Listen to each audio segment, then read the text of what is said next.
Hey guys, welcome to another episode of Zach's Credit Card Guide. Sorry I've been a little off the radar, a lot going on around here lately, but we're going to jump right back into it. So what we're talking about this week is a couple things you can try if you're just getting started with this hobby. Maybe you're just getting started with credit, maybe you're a little bit younger, or maybe you've made some mistakes and your credit score has taken a little bit of a hit. What are some things that you can do to get your score back up? Because the last thing you want to do is turn to subprime cards from some of those scummy lenders. You don't want to do that if you can help it, because they really penalize you with fees and all sorts of other garbage.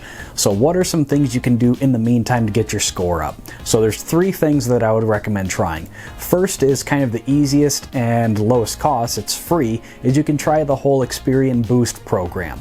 And if you're not familiar, what it allows you to do is if you give Experian read-only access to your checking account, which you'll have to decide if it's worth it to you, you can get credit for paying some of your monthly utility bills on time, and they've even recently added Netflix too. So just by paying these bills on time every month, it can give you a boost on your credit score. Now it's not going to be a huge jump, but it could be double digits. And typically it sounds like it's less than 20 points, but again, it's something that if you're in this position and your credit score is a little bit lower, you can get a temporary boost, that's why they call it that, from this program.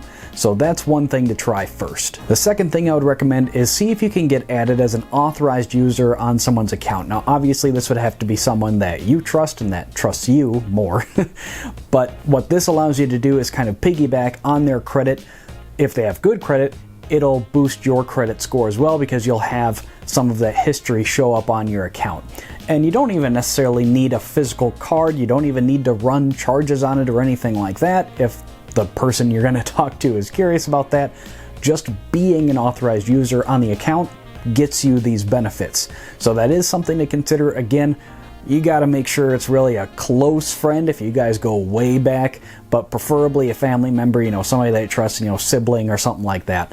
So it is one thing to consider, is just try to get added as an authorized user on someone's account, even if it's temporary until you can get some regular cards that aren't necessarily subprime cards or something. Just be on there for maybe like a year, or just how long it takes you to get some more basic entry-level cards on your own.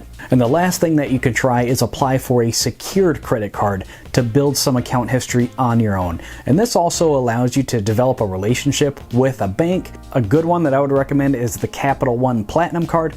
It's no annual fee, you make a minimum deposit, and they'll give you a credit line of at least $200. Now, 200 isn't a whole lot, and you might run through that quick, but the whole point is that this gets your foot in the door and you can start to build some on-time payment history.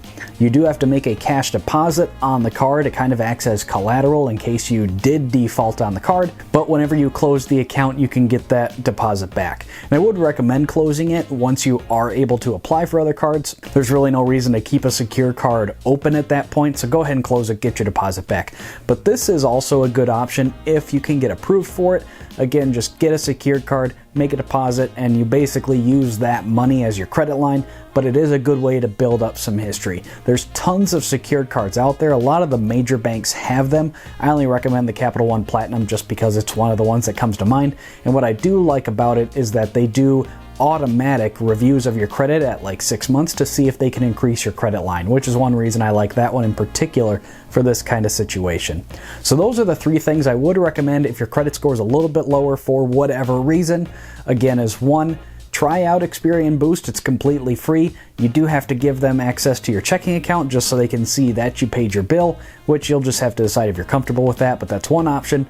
Also, try to get added as an authorized user on someone's account that trusts you, and that can also get you a jump in your credit score. And then last, maybe look at applying for some secured cards to see if you can get approved for those. All of these are much better alternatives than going for some scummy bank with some subprime nasty credit card that you don't need to have.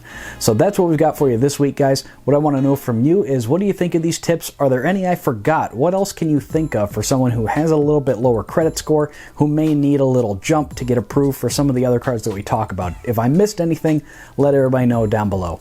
If you guys have any other comments or questions, please do leave them down below. I try to get to every single one. If you'd like to get in touch, here's my social media links, which are down in the description as well. And last, before we go, guys, if you enjoy straightforward, to the point content like this, where we talk about the points and miles hobby, please make sure to leave the video a thumbs up and hit that subscribe button Pretty easy and free ways to help support the channel. That's all I've got for you this time, guys. See you at the next one. Hey, thanks for watching. Make sure to drop a comment down below and give the video a thumbs up. Here's some other videos that I think you'll really like. Make sure to subscribe to the channel so you don't miss any future videos, and I'm on Facebook and Twitter as well. See you at the next one.